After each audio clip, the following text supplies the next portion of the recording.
ఆ రోజు అనుకునేవాళ్ళు, అబ్బో ఇది మామూలు మనిషి కాదురా అని. అనుకున్నట్టే ఆ స్థాయికి వెళ్ళాడు, ఊహించిన స్థాయికి వెళ్ళాడు. ఒప్పుకోకపోతే వేణు కిందికొచ్చి తన చేష్టల ద్వారా, తన హాస్యం ఏదైతే ఉందో తన మాటల ద్వారా అక్కడ ఉన్న ఇన్స్పెక్టర్ని కడుపుబ్బ నవ్వించేసరికి ఆయన మహా ఆనందపడిపోయి అసలుకు మీరు కరెక్టా, మీరు పోతుండ్రు, మీరు కనుక సమయానికి పోకపోతే ఆ ఊరిలో చాలా లాస్ అవుతారు, మీరు వెళ్ళండి అని చెప్పేసి పంపించారు. మా వెనకాల వెహికల్స్ అన్నీ అట్లే ఆగిపోయినాయి, మేము మాత్రం వెళ్ళిపోయినాం. ఈ సంఘటన నాకు ఎప్పుడు గుర్తుకొస్తుంటుంది. ఏ ఊరు పోయినా కానీ ఈ సంఘటన మాత్రం పదే పదే గుర్తుకొస్తుంది. మేము ఎన్నిసార్లు సినీ నటుడు శ్రీహరి అన్న ముందు కూడా చాలా సార్లు మేము గుర్తు చేసుకున్నాం.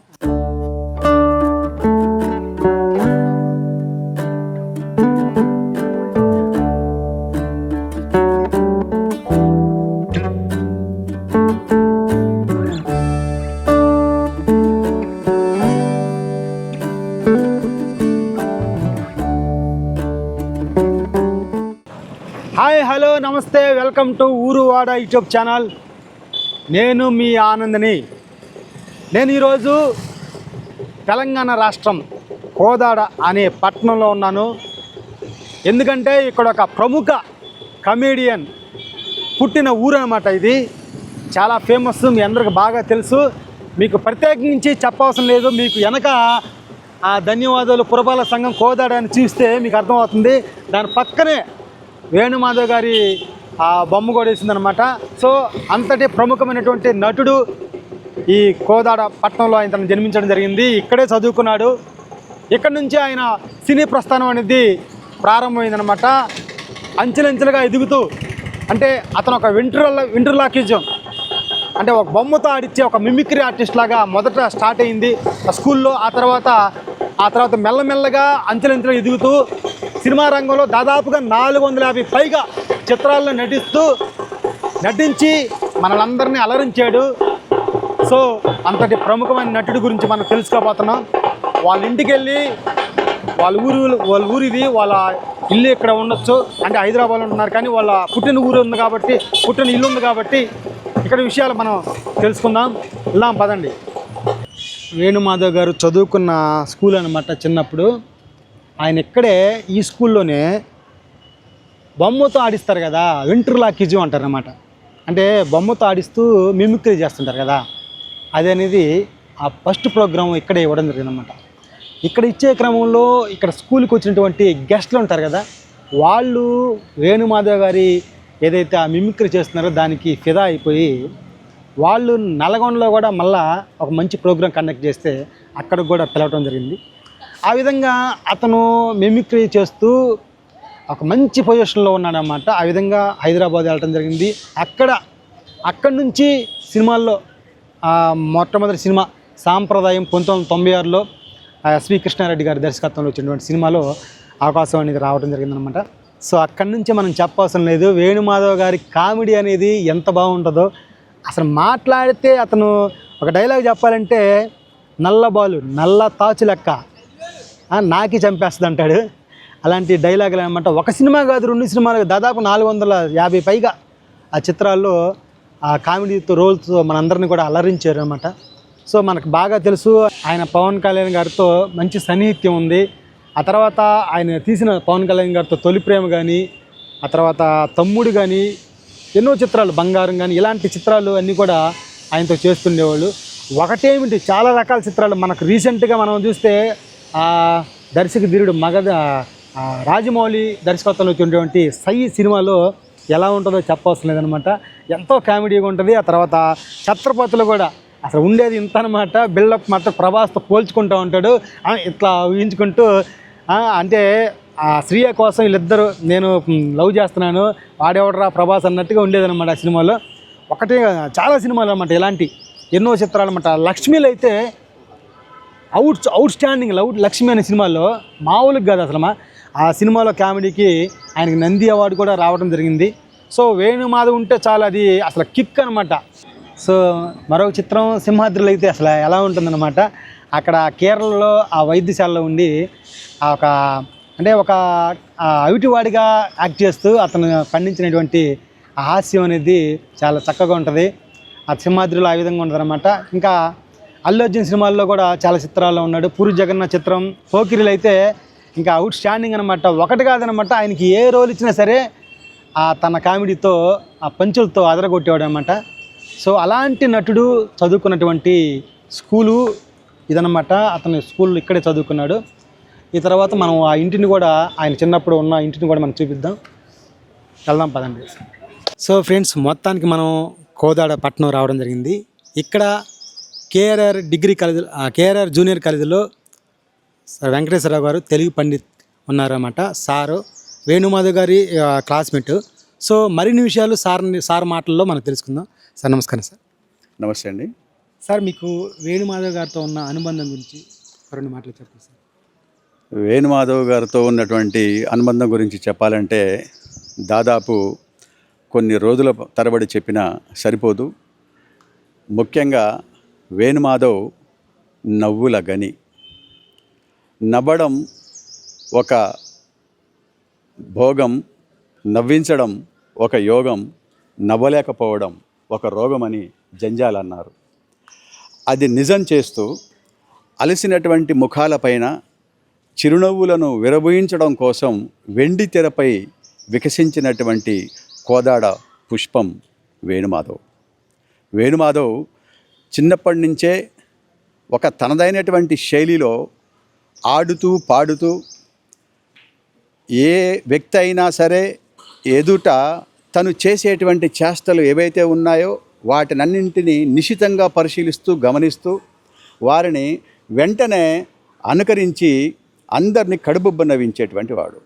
అంతేకాకుండా తనకు నచ్చినటువంటి సినీ కథానాయకుడు కావచ్చు, ఒక రాజకీయ నాయకుడు కావచ్చు, లేకపోతే ఒక కళాకారుడు కావచ్చు, వాళ్ళని అనుకరించడంలో కూడా తనది ఒక ప్రత్యేకమైనటువంటి ఒక శైలి అని చెప్పవచ్చు.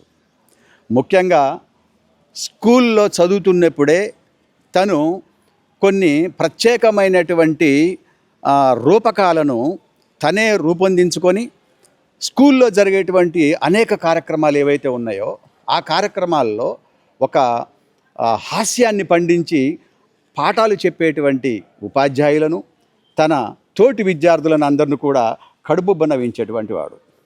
ఆ ఒరవడి అంతటితో నాగలే. అది క్రమక్రమంగా ఎట్లా పాకిందనంటే ఆ ప్రస్థానం కాస్త కళాశాల స్థాయిలోకి ప్రవేశించి కళాశాలలో చదువుతున్నప్పుడు ఇక తను చేసినటువంటి అల్లరి అంతా ఇంతా కాదు. ముఖ్యంగా మా కోదాడలోని కేఆర్ఆర్ ప్రభుత్వ కళాశాల ఏదైతే ఉందో ఆ కళాశాల చాలా చైతన్యవంతమైనటువంటిది. ఎంత చైతన్యవంతమైంది అని అంటే ఈ కళాశాలలో విద్యను అభ్యసించడమే కాదు, విద్యతో పాటు ఒక సామాజిక స్పృహని పెంపొందించుకునే విధంగా ఇక్కడ అధ్యాపకులు మమ్మల్ని తీర్చిదిద్దినటువంటి వైనం ఎప్పటికీ మర్చిపోలేం.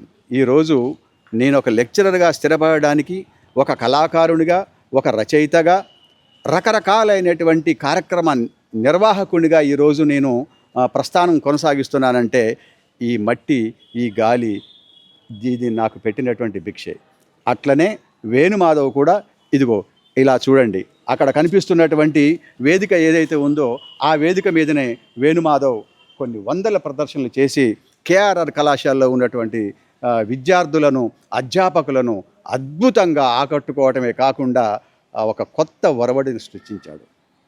నిజంగా వేణుమాధవ్ కళాశాలలో జరిగేటువంటి వార్షికోత్సవంలో తను చేసేటువంటి ప్రదర్శనలు ఏవైతే ఉన్నాయో ఆ ప్రదర్శన ముందు తెలుసుకోవాలని మీ అందరం ఉత్సాహపడేవాళ్ళం. కారణం ఏంటంటే మేము కూడా వేదిక మీద ప్రదర్శన చేసేది, కానీ మాకంటే భిన్నంగా ఆ ప్రదర్శన చేస్తూ అందరిని నవ్వించడం అనేటువంటిది తనకు వెన్నతో పెట్టినటువంటి విద్య. వేణుమాధవ్ ప్రదర్శన ఇంకొక గంటలో ఉంది అని అంటే మేము ఎట్టి పరిస్థితుల్లో ఆ గంటలో ఎవరు కూడా ప్రదర్శన లేకుండా చూసుకునేటువంటి వాళ్ళం. కారణం ఏంటంటే అప్పుడు ఎవడు ఏ ప్రదర్శన ఇచ్చినా కానీ అది రక్తి కట్టేది కాదు, జనరంజకం అయ్యేది కాదు. అందుకే హాస్యాన్ని పండించడంలో తనదైనటువంటి శైలి వేణుమాధవ్ ఎప్పుడూ ప్రదర్శించేటువంటి వాడు. కాబట్టి వేణుమాధవ్ని తెలంగాణ చార్లీ చాప్లిన్ అంటున్నాం మనం, వెండితెర చార్లీ చాప్లిన్ అని చెప్పేసి అంటున్నాం. ఎందుకు అని చెప్పేసానంటే ఈ హాస్యం అందరి హృదయాల్లో పదిలంగా సుస్థిర స్థానం ఏర్పరచుకునే విధంగా తను చేసినటువంటి నటన ముఖ్యంగా చూసినట్టయితే తన మాటలతోని చేతలతోని హావభావాలతోనే కడుపుబ్బ నవ్వించేటువంటి నటులు ఎవరైనా ఉన్నారా అని చెప్పేసి అంటే ప్రధానమైనటువంటి ప్రథమ స్థానం మన వేణుమాధవ్కే వస్తుంది అనడంలో ఏమాత్రం అతిశయోక్తి లేదు. కాబట్టి వేణుమాధవ్కి మాకున్నటువంటి స్నేహం, అనుబంధం, ఆప్యాయత, అనురాగం ఏ విధంగా చెప్పాలి? మిత్రుడు మాతో సాగించిన ప్రస్థానం ఒక్క రోజులో చెప్పుకుంటే తీరేది కాదు, ఒక 10 నిమిషాలు చెప్తే సరిపోయేది కాదు. ఎందుకంటే ముఖ్యంగా మేము అనేక గ్రామాలు సందర్శించి ఆ గ్రామాలలో ప్రదర్శనలు ఇచ్చాం. వేణుమాధవ్ మంచి క్లాసికల్ డాన్సర్, చాలామందికి తెలియదు. తను క్లాసికల్ డ్యాన్స్ చేస్తే మేము సినిమా పాటలకు డ్యాన్స్ చేసేవాళ్ళం. అనేక ఊర్లు వెళ్ళి అక్కడ ప్రదర్శనలు ఇచ్చాం. ఆ ప్రదర్శనలు అంతటితో ఆగకుండా ఆ తర్వాత తను మెమిక్రీ ఏదైతే ఉందో, ధ్వని అనుకరణ అనేటువంటిది తనకు ఒక ప్రత్యేకమైనటువంటి గుర్తింపుని తీసుకొచ్చింది. ఆ ధ్వని అనుకరణతోనే ఏం చేశాడంటే ముఖ్యంగా టాకింగ్ డాల్ ఒకటి తెచ్చుకున్నాడు. టాకింగ్ డాల్ తెచ్చుకొని అందరినీ కడుపుబ్బ నవ్వించుకుంటూ తన చేష్టలతోనే ఆ బొమ్మ ద్వారా నవ్వించడం చేసిన తర్వాత ఈ కోదాడలో అప్పట్లో ఉన్నటువంటి మా గౌరవ శాసనసభ్యులు వేనేపల్లి చంద్రరావు గారి సహకారం, పారా సీతయ్య గారు వారి యొక్క సహకారం, ఈ ఇద్దరి సహకారం చేత మొట్టమొదటిసారిగా జిల్లాలో ప్రదర్శనలు ఇచ్చి ఆ తర్వాత హైదరాబాద్ లో ప్రత్యేకమైనటువంటి ఒక ప్రదర్శన ఇచ్చి ముఖ్యంగా ఈ ప్రదర్శన చేయడంతో ఎస్వి కృష్ణారెడ్డి గారి, అచ్చిరెడ్డి గారి యొక్క దృష్టిలో పడడం, క్రమక్రమంగా తనకున్నటువంటి అభిరుచి కాస్త సినిమా రంగం వైపు మళ్ళటం అనేటువంటిది అది ఒక ప్రత్యేకమైనటువంటి గుర్తింపు, అది మర్చిపోలేనటువంటి ఒక సంఘటన. ఆ రోజు కొనసాగినటువంటి యొక్క ప్రస్థానం దాదాపు ఒక 500కు పైగా సినిమాలలో సుస్థిరమైనటువంటి యొక్క స్థానం ఏర్పరచుకునేటువంటి ఒక విధంగా కొనసాగింది అని చెప్పవచ్చు. సార్, ఇప్పుడు వేణుమాధవ్ గారు మీ క్లాస్మేట్, అంటే క్లాస్ రూమ్లో ఎలా ఉండేవాళ్ళు సార్? ఇక క్లాస్ రూమ్లో జరిగేటువంటి అల్లరి చెప్పాలంటే అది ఒక్కొక్కసారి గుర్తుకొచ్చినప్పుడు మా గుండె పుస్తకాన్ని తెరిచి చూసుకుంటే ఆ పేజీలన్నీ ఒక్కొక్కటి చూస్తుంటే ఒక్కొక్క సంఘటన గుర్తుకొచ్చి ఒంటరిగా ఉన్నప్పుడు కూడా అనేక సందర్భాల్లో నవ్వు పుట్టిస్తుంది. కారణం ఏంటంటే తరగతి గదిలో నిశ్శబ్దంగా అందరం పాఠం వింటున్నప్పుడు ఒకేసారి ఒక వింత శబ్దం వినిపించేది క్లాస్లో. ఆ వింత శబ్దం ఏంటని చెప్పేసి మీ అందరం వెనక్కి తిరిగి చూసేసరికి అక్కడ ఎవరు శబ్దం చేసిన వాళ్ళు కనిపించే వాళ్ళు కాదు. తను మాత్రం ఒక శబ్దం చేసి, ఒక ప్రత్యేక శబ్దం చేసి అందరినీ నవ్వించేటువంటి వాడు. పోతూ అబ్బాయిల వెనక తలపైన కొట్టడం, లేకపోతే సరదాగా అమ్మాయిలతో ముచ్చట్లు పెడుతూనే అమ్మాయిలందరినీ కూడా కలగలుపుగా మాట్లాడుతూ వాళ్ళందరినీ కూడా కడుపుబ్బ నవ్వించడం అనేటువంటిది తరగతి గదిలో చేయడం. ముఖ్యంగా లెక్చరర్స్ పాఠం చెప్పే విధానం, లెక్చరర్స్ ఎట్లా నడుస్తారు, లెక్చరర్స్ యొక్క మేనరిజం ఏంటో క్యాచ్ చేసి అట్లనే అనుకరిస్తూ క్లాసులోకి వస్తే ఇక పగలబడి నవ్వాల్సిందే ఎవరైనా. అదొక కొత్త ఒరవడి వాస్తవానికి. అది ఆనాడు కళాశాలలో జరిగినటువంటిది. పైగా ఇంకొకటి ఏంటంటే కళాశాల గేటు దగ్గర ఒక 5-6 ఒక 10 మంది బృందం వాళ్ళది ఎప్పుడు ఉండేది. ఆ బృందం వచ్చేటువంటి వాళ్ళను, పోయేటువంటి వాళ్ళను అనుకరిస్తూ తను వెనక నుంచి వస్తుంటే అందరు గొల్లు నవ్వేది. ఒకసారి వెనక్కి తిరిగి చూసేసరికి అక్కడ ఎవరు చేశారో ఏంటో అర్థమయ్యేది కాదు. కానీ ఇది వేనే చేశాడా అని చెప్పేసి అందరికీ తెలుసు. కానీ సరదాగా నవ్వుకుంటూ అందరూ హాస్యంగా తీసుకునేది. అంటే తెలుగు చలనచిత్రాల్లో కామెడీతో ఒక శిఖర స్థాయికి వెళ్ళేటువంటి వేణుమాధవ్ గారు బీజాలు అనేవి ఇక్కడే పడ్డాయి అనమాట, ఈ కాలేజీలో. Yes, exactly. ఎందుకంటే ఈ మట్టి ఇంత గొప్పది. ముఖ్యంగా చూసినట్టయితే తెలంగాణ ప్రాంతంలో సినిమాని నిర్మించినటువంటి మొట్టమొదటి సినీ నిర్మాతలు కూడా కోదాడ ప్రాంతం వాళ్ళే. ఆ సినిమా కూడా ఆదర్శం అనేటువంటి సినిమా. అక్కడి నుంచి ఒరవడి స్టార్ట్ అయింది. స్టార్ట్ అయిన తర్వాత ఈ ప్రాంతంలో అనేక రకాల కార్యక్రమాలు చేస్తూ ఒక స్వచ్ఛంద సంస్థలు, సాంస్కృతిక సంస్థలు పుట్టాయి. ముఖ్యంగా గ్రామ వెలుగు నాట్య మండలి, ఇది రేపాల గ్రామంలో పుట్టింది. రేపాల గ్రామంలో గ్రామ వెలుగు నాట్య మండలి 1945లో పుడితే 45 నుంచి దాదాపు ఇప్పటి వరకు కొన్ని వందల మంది సినీ కళాకారులను, సాహితీవేత్తలను, సామాజికవేత్తలను, శాస్త్రవేత్తలను, అదేవిధంగా రాజకీయ రంగ ప్రముఖులను అక్కడికి రప్పించడం జరిగింది. అప్పట్లోనే అక్కినేని నాగేశ్వరరావు, ఆదుర్తి సుబ్బారావు గారు, రేలంగి వెంకటరామయ్య గారు, అంజలీదేవి గారు, నాగభూషణం గారు, కాంతారావు గారు, రాజబాబు గారు, అనేక మంది, ఒక్కరు కాదు ఇద్దరు కాదు, అనేక మంది, పివి నరసింహారావు, సినిమా ఇండస్ట్రీ ప్రముఖులంతా వచ్చేసారు. దాదాపు సినీ ప్రముఖులందరూ ఇక్కడికి వచ్చారు. అదే నేపథ్యంలో కాంతారావు గారు సినీ రంగ ప్రవేశం చేసిన తర్వాత కాంతారావు గారికి కోదాడలో పెద్ద సన్మానం జరిగింది. ఇది 1966.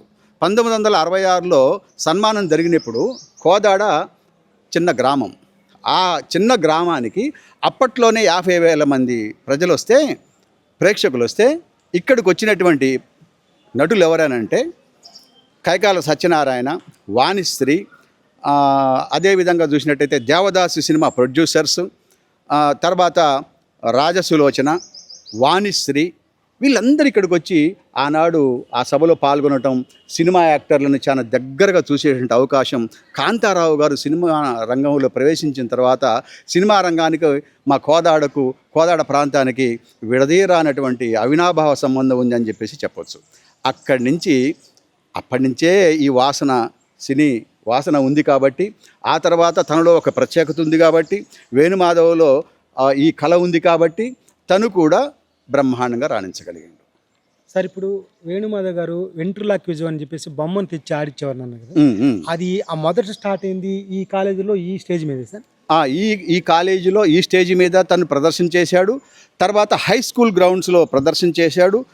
అదేవిధంగా చూసినట్టయితే నల్లగొండలో పెద్ద ప్రదర్శన జరిగింది. ఈ బొమ్మని కొనడానికి సహాయం చేసినటువంటి వాళ్ళల్లో మా వేణుపల్లి చంద్రరావు గారు ఉన్నారు, అదేవిధంగా పారసీతయ్య గారు ఉన్నారు. వారి అమ్మగారు, ముఖ్యంగా వేణుమాధవ్ దీంట్లో రాణించడానికి గల కారణం ప్రధానంగా చెప్పుకోవాలనంటే వారి అమ్మగారు సావిత్రమ్మ గారు ఇచ్చిన ప్రోత్సాహం అంతా ఇంత కాదు, అందరిని ఆదరించేది, మమ్మల్ందరిని కూడా తన బిడ్డల్లాగానే అనుకునేది. అదేవిధంగా వాళ్ళ సోదరులు కూడా బ్రహ్మాండంగా వాళ్ళు ఇతన్ని ప్రోత్సహించారు. అందుకే వాళ్ళ అక్కలు కావచ్చు, వాళ్ళ చెల్లెళ్ళు కావచ్చు, అందరూ కూడా ఇంట్లో ప్రోత్సాహం అనేటువంటిది చాలా ఇంపార్టెంట్. ఇంట్లో కనుక ఈ ప్రోత్సాహం లేకపోతే ఎవరైనా రాణించడం కష్టం కదా. కానీ అక్కడి నుంచే ఎక్కువ ప్రోత్సాహం వచ్చింది అని చెప్పొచ్చు. ఇక్కడ జరిగినాయి ప్రదర్శనలు, చాలా అద్భుతంగా చేసేవాడు. సార్, ఇప్పుడు ఆయన ఎన్నో చిత్రాలు చేశారు. మీరు ఆయన చిత్రాలు చూస్తుంటారు కదా సార్, అంటే ఆయన మంచి రన్నింగ్లో ఉన్నారు. అవును. సో చూసినప్పుడు మా ఫ్రెండ్, మా క్లాస్మేట్, మా కాలేజీ మేట్ అని చెప్పేసి మీకు ఒక భావం ఉంటుంది కదా సార్. వేణుమాధవ్ ఈ వెంట్రులాక్విజం చేస్తున్నాడు, ఈ టాకింగ్ డాల్తో బ్రహ్మాండమైన ప్రదర్శనలు చేసుకుంటూ పోతున్నాడు. హైదరాబాద్లో ఉన్నాడు. అప్పుడు హైదరాబాద్లో ముషీరాబాద్లో ఉండేవాడు. తర్వాత నేను వెంటనే మళ్ళీ సొంతంగా ఒక సాంస్కృతిక సంస్థను పెట్టాను, తెర సాంస్కృతిక కళామండలి అని చెప్పేసి. ఆ సంస్థ ఎప్పుడైతే పెట్టానో అది సీనియర్ ఎన్టీఆర్ గారి చేతుల మీదుగా అది ప్రారంభం. ఈ మొట్టమొదటి వేడుకకు మాత్రం ప్రముఖ నటుడు జేవి సోమయాజులు గారు వచ్చారు. ఆ వచ్చిన దగ్గర నుంచి సినీ ఆర్టిస్టులతోనే నాకు ఇంకొంచెం సంబంధాలు ఇంకా మెరుగైన తర్వాత ఒక 1.5 year కాగానే అప్పటికే సాంప్రదాయం సినిమాలో వేణుమాధవ్ ప్రవేశించడం, బ్రహ్మాండంగా కడుపు బన్నవించడం, ఇదంతా జరిగేసరికి అప్పుడు మళ్ళీ మేమంతా ఏం చేసాం, వేణుమాధవ్ మనవాడు కదా, మన ప్రాంతానికి సంబంధించినటువంటి వాడు, మన కళాశాల విద్యార్థి కదా, అందుకోసం అని చెప్పేసి తనను తీసుకొచ్చి ఇక్కడ మనం గౌరవించుకోవాలని చెప్పేసి ఒక పెద్ద కార్యక్రమం పెట్టాం. హై స్కూల్ గ్రౌండ్స్లో దాదాపు ఒక 4,000తో నిండుతుంది గ్రౌండ్. కానీ ఆ రోజు విపరీతంగా వచ్చారు. ఆ గ్రౌండ్ అంతా నిండిపోయింది. ఆ గ్రౌండ్ అంతా నిండిపోయినప్పుడు తన బృందం చేత కల్చరల్ ప్రోగ్రామ్స్ చేపిస్తే అవి ఒక కొత్త ఒరవడిని సృష్టించింది. ఇప్పటికీ ఆ సన్నివేశాన్ని ఎవరు మర్చిపోరు. ముఖ్యంగా మేము 5 సంవత్సరాలకు ఒకసారి ప్రత్యేక సంచికను ముద్రిస్తాం. మేము ముద్రించినటువంటి సంచికలో ఆనాటి విషయాలు ఉన్నాయి. ఇప్పుడు ఆ విషయాలను ఒకసారి వెనక్కి తిరిగి చూసుకుంటే అసలు అది ఒక అద్భుతం, ఒక దృశ్యకావ్యం, సుందర దృశ్యకావ్యం అన్నమాట. అట్లా సార్, ఇప్పుడు ఎంతో ఘనమైన మంచి సినిమాలు తీసి తెలుగు ప్రేక్షకులను అలరించిన వేణుమాధవ్ గారు ఆఖరి దశలో కొంత వ్యాధితో బాధపడుతూ చనిపోయినప్పుడు మీరు ఎలా ఫీల్ అయ్యారు? అంటే ఒక మంచి ఫ్రెండు, ఒక మంచి స్నేహితుడు చనిపోయినప్పుడు మీరు ఎలా ఫీల్ అయ్యారు? అది చాలా బాధాకరం వాస్తవానికి. ఎందుకంటే మేము ఇప్పటికీ, నేను పారసీతయ్య గారు కూర్చున్నప్పుడు, మా మిత్రులందరం కూర్చున్నప్పుడు చాలా సందర్భాల్లో బాధపడుతుంటాం. మన మిత్రుడు మన మధ్యన ఉన్నట్లయితే ఇంకా మనం ఎన్ని కార్యక్రమాలు చేసేవాళ్ళం, ఇంకా ఎంత సాంస్కృతిక సేవ చేసేవాళ్ళం. ఇప్పటికే తను నటించినటువంటి కొన్ని సంవత్సరాలైనా సరే ఆ సంవత్సరాలు మన తెలుగు ప్రేక్షకుల యొక్క హృదయాల్లో సుస్థిరమైనటువంటి ఒక స్థానాన్ని ఏర్పరచుకొని ఉన్నాయి. అది ఎవరు మర్చిపోలేరు. స్క్రీన్ మీద అంటే ఇప్పుడు అంతా కూడా ఆండ్రాయిడ్ టీవీస్ వచ్చాయి. ఆ టీవీలో ఇంట్లో కూర్చొని చూస్తున్నప్పుడల్లా వేణుమాధవ్ దృశ్యం ఏదన్నా కనబడగానే మనకు తెలియకుండానే కళ్ళు చెమ్మగిల్లుతున్నాయి. ఓ పక్క ఆనందం, ఓ పక్క బాధ. ఏంటి అసలుకు ఇంత ఇది జరిగిపోయింది, ఇది నిజమేనా? ఒక అలలాగా వచ్చిపోయింది. తను ఇండస్ట్రీలో ప్రవేశించాడు, అందరినీ కడుపుబ్బ నవ్వించాడు, ఎవరికి కాని రాకుండా ఎవరికి అందనంత దూరం పోయి ఎక్కడో ఊరికి ఉత్తరాన ఒక ఇల్లు కట్టుకొని అక్కడ నివసిస్తున్నాడు అని చెప్పేసి బాధ అనిపిస్తుంది. నిజంగా ఎప్పుడు కూడా తను నిజంగా కొన్ని విషయాల్లో మొండివాడు. అయితే మొండివాడని చెప్పేసి ఎందుకు అంటున్నాం అంటే, ఒక పని చేయాలని చెప్పేసి అనుకుంటే వేణు ఆ పని అయిపోయిన దాకా ఇంకొక పని ముట్టుకునేవాడు కాదు. ఉదాహరణకి ఉదయం ప్రారంభించినటువంటి పని మధ్యాహ్నం 2 అయినా ముగిసిపోలేదు అని చెప్పేసి అనుకుంటే అది 4ంటికి అయిపోతుందంటే 4 వరకు భోంచేసేవాడు కాదు. సరైనటువంటి సమయానికి భోంచేయకపోవడం, లేకపోతే ఆరోగ్యం పట్ల కొంత శ్రద్ధ తీసుకోకపోవడం అనేటువంటిది కొంత మైనస్ అయింది. చాలాసార్లు చెప్పి చూసాం. అయినా కానీ చెప్తున్నప్పుడు కూడా ఓకే మిత్రమా, పర్వాలేదు అని చెప్పేసి తను తెచ్చినట్టు ఎన్నోసార్లు తను చేస్తున్నటువంటి షూటింగ్స్కి వెళ్ళాం మేము, నేను పారసీతయ్య గారు చాలా షూటింగ్స్కి. ఈవెన్ సై లాంటిది, ఛత్రపతి సినిమాలు అప్పుడు కూడా, తర్వాత డాన్, ఈ సినిమాలు జరుగుతున్నప్పుడు మేము ఆ షూటింగ్లోకి పోతే తను తెచ్చుకున్నటువంటి క్యారేజ్ మాకిచ్చి తను మాత్రం సరదాగా రౌండ్స్ వేసి వచ్చేవాడు. అరే నువ్వు భోంచేయి మిత్రమా అని చెప్పేసానంటే నేను చేస్తా అని చెప్పేసి అంటాడు. చివరికి వచ్చేసరికి భోంచేయడు. అంటే లేదని కాదు, అక్కడ ఆ పనిలో నిమగ్నమై ఉంటాడు. ఇది కొంచెం ఇబ్బందికరమే, అది నిజంగానే ఆనాడు అనిపించింది. కానీ అలాంటి మిత్రుడు లేడు, ఇక ముందు ఎవరు రారు. ఎందుకంటే మేము కూడా మలిదశ మందహాసంలో ఉన్నాం. ఇప్పుడు అయిపోయింది. ఒక్కసారి వెనక్కి తిరిగి చూసుకుంటే మాకు అనిపిస్తుంది, అప్పుడే ఇన్ని సంవత్సరాలు అయిపోయిందా, మేము ఇన్ని కార్యక్రమాలు చేశామా, ఎంత అల్లరి, ఎంత గొడవలు, ఎన్ని చేశాం, ఎంత సామాజిక సేవ చేశాం, ఇవన్నీ అసలుకు కళ్ళ ముందు తీపి జ్ఞాపకాలు. ఇవన్నీ తీపి జ్ఞాపకాలు. ఇదంతా అనిపిస్తుంటుంది అన్నమాట, ఇదంతా చూస్తున్నట్టయితే. కాబట్టి అలాంటి మిత్రుడిని మర్చిపోం. ఒక పార్ట్, మా శరీరం కావచ్చు, మా ఆలోచన కావచ్చు, మా యొక్క జీవన ప్రస్థానం కావచ్చు, దాంట్లో తను ఒక పార్ట్ మాత్రమే. ఎప్పుడు సుస్థిరంగా ఉంటాడు. తను లేకపోయినా తను చేసినటువంటి సినిమా కావచ్చు, తను సృష్టించినటువంటి హాస్యం కావచ్చు, అవన్నీ కూడా శాశ్వతం, పదిలం. కోదాడ పేరు సెల్యులాయిడ్ పైన, వెండి తెర పైన శాశ్వతంగా ఉంటుంది.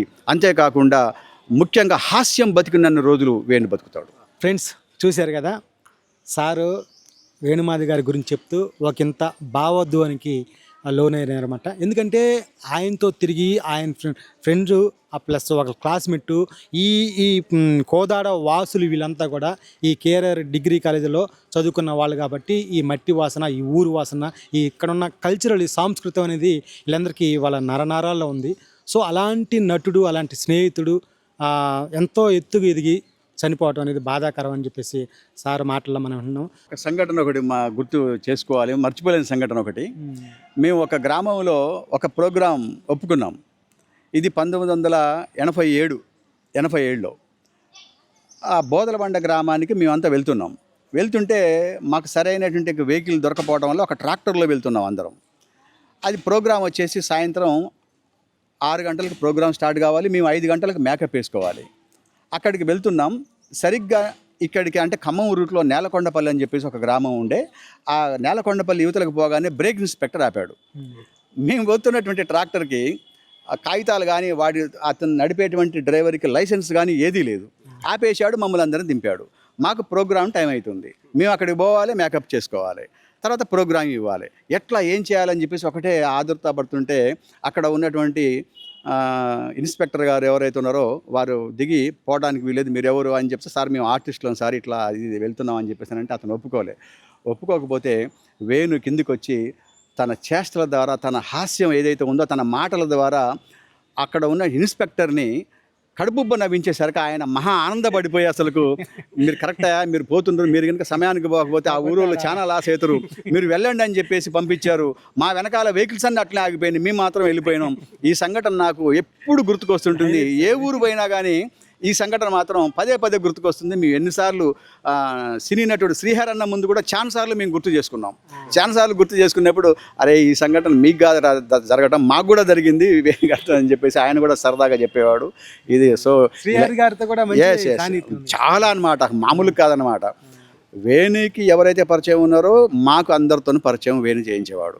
ఇక వేణు అన్న ఉన్నాడు పోయిండు అని అంటే మేము పోయినట్టే అక్కడ. దాంట్లో ఆయనకి ఎంతమంది పరిచయం ఉంటే అంతమంది. మేము ఒకసారి పెద్ద వరదలు వచ్చి ఇబ్బంది పడుతుంటే అందరూ వరద బాధితుల కోసం సహాయం కోసం ఒక పెద్ద కార్యక్రమం చేపట్టినాం. వేణు, నేను, పారసీతయ్య గారు మా తెర కల్చరల్ అసోసియేషన్ నుంచి. ఇది నమ్మరు ఎవరు, కోదాడ వీధుల్లో అట్లా మేము బయలుదేరి వస్తున్నాం. అప్పుడు బృందావనం సినిమా రిలీజ్ అయింది. దాంట్లో మంచి క్యారెక్టరు, క్రేజ్ బాగా ఉంది.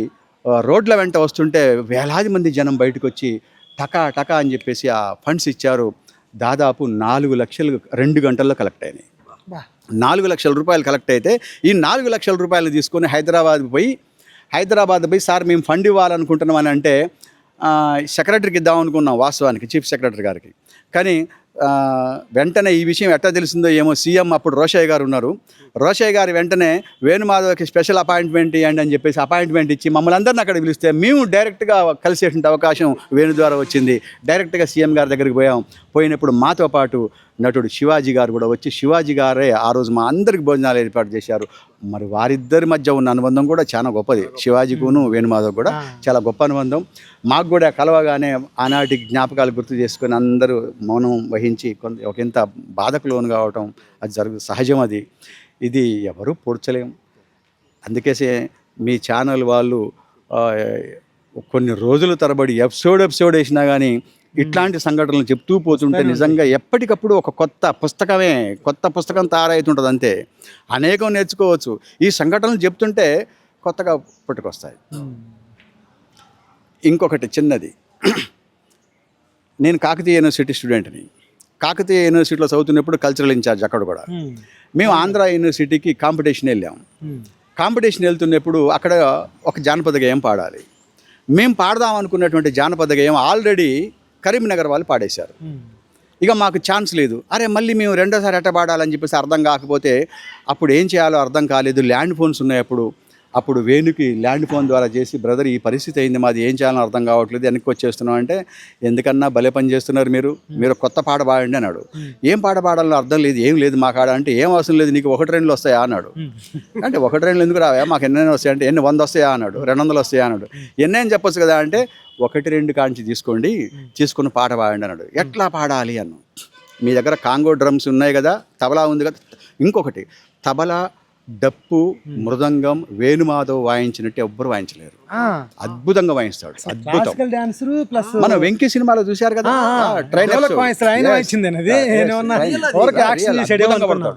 అయితే నాకు అతను నేను ఎట్టా కొడతాను అని చెప్పేసి చెప్తూ గుర్తుంది కదా అంటే గుర్తుంది అన్న.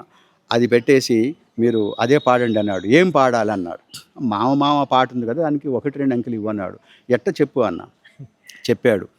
1 2 3 4 5 6 7 8 9 10 11 12 13 14 15 16 17 18 19 20 21 22 23 24 25 26 27 28 29 30 31 32 33 ఇట్లా వేరియేషన్ తీసుకొచ్చుకుంటూ మధ్య మధ్యలో డ్రమ్స్తో గ్యాప్ తీసుకుంటూ డ్యాన్స్ చేసుకుంటూ మీరు పాడండి అన్నాడు. మేము అట్లనే పాడినాం.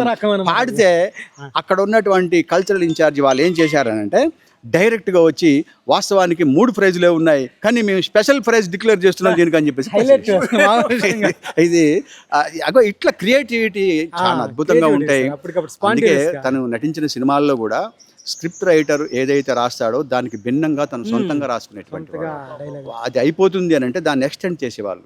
ఈ విషయం రాజమౌళి గారు చాలా సందర్భాల్లో చెప్పారు కూడా. వాస్తవానికి ఆ సై సినిమాలో డైలాగులు కూడా చెప్పాడు కదా. సై సినిమా చెప్పేటప్పుడు జెన్యున్గా చెప్పేటప్పుడు ఏమన్నాడు దాంట్లో, ఇట్లా కాదు అట్లా కాదు, నేను కత్తులతోని వాడుతోని కాదు నాకి చంపేస్తా అంటారు కదా దాంట్లో. అనగానే రాజమౌళి గారు విపరీతంగా నవ్వడం అనేది మనం గమనించవచ్చు.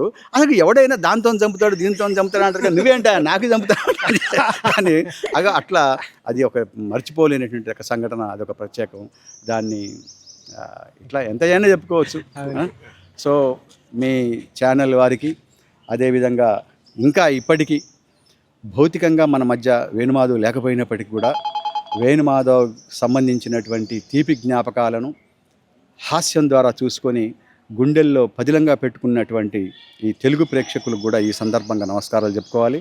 మీ అందరికి కూడా మీ ఛానల్ వాళ్ళు ఇలాంటి వ్యక్తులను మళ్ళీ జనాన్ని మర్చిపోకుండా ఉండటం కోసం చేస్తున్నటువంటి కార్యక్రమం ఇది అభినందించదగ్గ విషయం. మీ అందరికి కూడా ప్రత్యేక శుభాకాంక్షలు. మనం ఇప్పుడు వేణుమాధవ్ గారి బంధువులు ఉన్నారు మనతో పాటు. సో వారిని అడిగి మరిన్ని విషయాలు మనం తెలుసుకుందాం. సార్ నమస్కారం సార్. మీ పేరు సార్? పారా సీతయ్య. సార్ ఇప్పుడు వేణుమాధవ్ గారు మీకు ఎలాంటి రిలేషన్ ఉంది సార్? వేణుమాధవ్ నా శిష్యుడు. ప్రధానంగా కేఆర్ కళాశాలలో చదువుకునేటప్పుడు నాకు శిష్యుడిగా నా దగ్గర ఉండేవాడు. వాడు స్థానికంగా ఇక్కడే ఉంటూ అనేక సాంఘిక సంక్షేమ కార్యక్రమాల్లో వాడు పాల్పంచుకునేవాడు. మా కుటుంబానికి బాగా సన్నిహితుడు, ఎక్కువ శాతం నాతోటే గడిపేవాడు. అంటే ఎట్లా ఉండేవారు సార్ చిన్నప్పుడు? ఎలా ఉండేవారు? చిన్నప్పుడు అతను మొదటి నుంచి కూడా ఒక కళాత్మకమైన మెంటాలిటీ. ఈ భరతనాట్యం చూడటం కానీ, మా ఫ్రెండ్స్ ఫంక్షన్స్లలో ఫులీ డ్యాన్స్ చేయడంలో కానీ దిట్ట. ఆ రోజు అనుకునేవాళ్ళు, అబ్బో ఇది మామూలు మనిషి కాదురా అని. అనుకున్నట్టే ఆ స్థాయికి వెళ్ళాడు, ఊహించిన స్థాయికి వెళ్ళాడు. దురదృష్టం కాలం కొంత రాక పాపం మా దూరం అయ్యాడు. ఏదైనా వాడు మాతో గడిపిన క్షణాలు మర్చిపోని. మేము ఎక్కువ హైదరాబాద్ వెళ్తే మమ్మల్ని షూటింగ్లు చుట్టూ తిప్పేవాడు, మేము కూడా ఎక్కువ గడిపేవాళ్ళం. ఆ రోజుల్లో ఇక్కడ గ్రామ పంచాయతీ ఈ ఊరు సర్పంచ్గా ఉన్నా నేను. సర్పంచ్గా ఉన్నప్పుడు జరిగే కార్యక్రమాలకన్నీ అన్నిటి కూడా వచ్చేవాడు. చాలా బ్రహ్మాండమైన స్పీచ్ కానీ వ్యవహారం కానీ చాలా చక్కగా ఉండేవాడు. కాలేజీలో కూడా వేణుమాధవ్ అంటే ఒక బ్రాండ్. మొదటి నుంచి కూడా హాస్యం, అందరిని నవ్వించటం, నవ్వటం చాలా వాడి హ్యాబిట్. చాలా ఆదర్శవంతంగా వాడు. మొట్టమొదటిగా వాడి అల్లరి భరించడానికి ఇక్కడ మేము అప్పుడు తెలుగుదేశం పార్టీలో కీలకంగా ఉండేవాళ్ళం. ఆ తెలుగుదేశం పార్టీలో ఎన్టీ రామారావు గారు ఉన్నప్పుడు పార్టీ ఆఫీస్లో వర్క్గా పంపించాం. అక్కడ గ్రంథాలయం ఉంటుంది పార్టీ ఆఫీస్లో. ఆ గ్రంథాలయంలో వార్తల్ని కట్ చేసి అవి ఒక డైరీ తయారు చేసే డ్యూటీ ఫస్ట్. ఆ డ్యూటీలో కూడా డిస్టర్బెన్స్ చేస్తుంటే ఫోన్లు చేయటం, ల్యాండ్ ఫోన్స్ ఉండే అప్పుడు ఆ ల్యాండ్ ఫోన్లు చేయటం, ఆ విధంగా బాగా చికాకు చేస్తుంటే వాళ్ళు తట్టుకోలేక చివరికి ఇతన్ని అక్కడి నుంచి ప్రమోట్ చేసి వేరే దానికి ట్రాన్స్ఫర్ చేశారు. ఆ చివరికి పోస్ట్ ఏంటంటే ఆ ఫోన్ కాల్స్ రిసీవ్ చేసుకోవటం, వచ్చి చెప్పటం, అలాంటి డ్యూటీకి కొన్నాళ్ళు చేశాడు. ఆ క్రమంలో అన్నగారు ఆ రోజుల్లో రవీంద్ర భారతిలో ఒక మెంబర్గా ఇవ్వటం జరిగింది. ఆ రవీంద్ర భారతిలో చేస్తున్న కార్యక్రమాల్లో ఇతను ఒక కార్యక్రమంలో పాల్గొంటే దానికి గౌరవ పెద్దలు ఎస్వి కృష్ణారెడ్డి గారు, అచ్చిరెడ్డి గారు వారు చూడటం, చూసి అతనికి సినీ అవకాశం కల్పించటం. ఆ సినీ అవకాశంలో భాగమే సంప్రదాయం అనే కృష్ణ గారి సినిమాలో హాస్యనటుడిగా చిన్న అవకాశం ఇవ్వటం. క్రమేణా అదే అవకాశం వారు ఇచ్చిన స్ఫూర్తితోటి అంచెలంచెలుగా ఎదిగి ఒక దశలో వేణుమాధవ్ లేకుంటే సినిమా లేదు అనే స్టేజ్కి వెళ్ళిపోవటం జరిగింది. ఫస్ట్ వీడు స్టార్టింగ్లో కూడా టాకింగ్ డాల్ ఉండేది. టాకింగ్ డాల్ తోటి లైఫ్ స్టార్ట్ అయింది. ఆ టాకింగ్ డాల్ తోటి ఆ రోజు కలెక్టర్ గారు, ఇక్కడ స్థానిక ఎమ్మెల్యే చంద్రరావు గారు ఉండేవాడు బాగా. చంద్రరావు గారు మా అందరికి బాస్. ఆ రోజుల్లో మా అందరికి బాస్. ఈ చదువువేలు కార్యక్రమాలు ఉంటాయి అప్పుడు. ఈ చదువువేలు కార్యక్రమాల్లో ఇతను టాకింగ్ డాల్ అట్రాక్ట్ అయ్యి ఆ చదువువేలు కార్యక్రమానికి మొత్తం ఉమ్మడి జిల్లా, అప్పుడు చాలా పెద్ద జిల్లా నల్గొండ జిల్లా, ఉమ్మడి జిల్లా. ఆ జిల్లాకి అన్ని కార్యక్రమాలకి పంపటం, దానివల్ల వాడు బాగా ఫేమ్ కావటం. తర్వాత చంద్రబాబు నాయుడు గారితో మంచి సంబంధాలు ఏర్పడటం, వాడు లైఫ్ టర్న్ తీసి సినిమా వైపు పోవడం, ఆ సినిమాలో కూడా గొప్పగా పేరు తెచ్చుకోవటం అనేది మీ అందరం కూడా గర్వపడతాం. చాలా సంతోషం అనిపిస్తుంది. మా శిష్యుడు అని చెప్పుకోవడానికి కూడా మాకు చాలా గర్వంగా ఫీల్ అవుతాం. మీరు ఆయన సినిమాలు చూసినప్పుడు మావాడు చెప్పి మీరు గౌరవంగా ఫీల్ అవుతుంటారు సార్? అసలు గ్రేట్గా అసలు తన్మయం చెందుతాం మేము. మనసు ఇప్పటికి కూడా టీవీలో చూడంగానే ఒక రకమైన అనుభూతి గుండె లోతుల నుంచి వస్తుంది. మీతో తిరిగినాడు గుండె లోతుల్లోంచి ఆ అనుభూతిని చూసి చాలా గ్రేట్గా ఫీల్ అవుతాం. కడ్డీ లేడీ అనే ఒక భావన వస్తే మాత్రం ఆ కొన్ని క్షణాలు మాత్రం మర్చిపోలేము. చాలా బాధ. పెద్ద వయసేం కాదు కదా సార్ చనిపోయినప్పుడు. ఆరోగ్య సమస్యలు కొంత బాగా గుగదీసిన మనిషిని. ఆరోగ్య సమస్యలు బాగా హయ్యెస్ట్ స్టేజ్లో ఉండి నిమిషం కూడా ఖాళీ లేని సమయం ఉండి ఆ అనారోగ్యం దృష్ట్యా ఖాళీగా ఉండటం మానసికంగా ఇంకా ప్రాబ్లమ్స్ వచ్చినాయి. దానివల్ల ఆరోగ్యరీచి ఆర్థికంగా మంచి స్టాండ్ అయ్యిండు. ఫైనాన్స్గా ఉండే మంచిగా ఫ్యామిలీ బాగుంటుంది. అమ్మాయి భార్య కూడా వాణ్ణి మంచి సపోర్ట్ చేస్తుంది. ఆ పిల్లలు ఇద్దరు మగ పిల్లలు బట్ హెల్త్ సెటిల్డ్, ఏం ప్రాబ్లమ్స్ లేవు. ఇప్పుడు వాళ్ళు కూడా హెల్త్ హ్యాపీ. కానీ ఇక ఆరోగ్యమే సహకరించక ఏదో చిన్న ఆపరేషన్ ఒకసారి జరిగింది. ఆ ఆపరేషన్ కొంత రివర్స్ అయ్యి కొన్ని ఇబ్బందులు వచ్చి ఆ తర్వాత క్రమేణా అది పెద్దదై చాలా ఇబ్బంది పడ్డాడు. చనిపోవటం అనేది మా దురదృష్టం. మా కోదాడు అనగానే ఇంకా ఎనలేని ప్రేమ. కోదాడు అంటే ఎనలేని ప్రేమ. అలాంటి మావుడు దూరం కావడం బాధాకరం. సార్ వాళ్ళ అమ్మగారి పేరు ఏం పేరు సార్?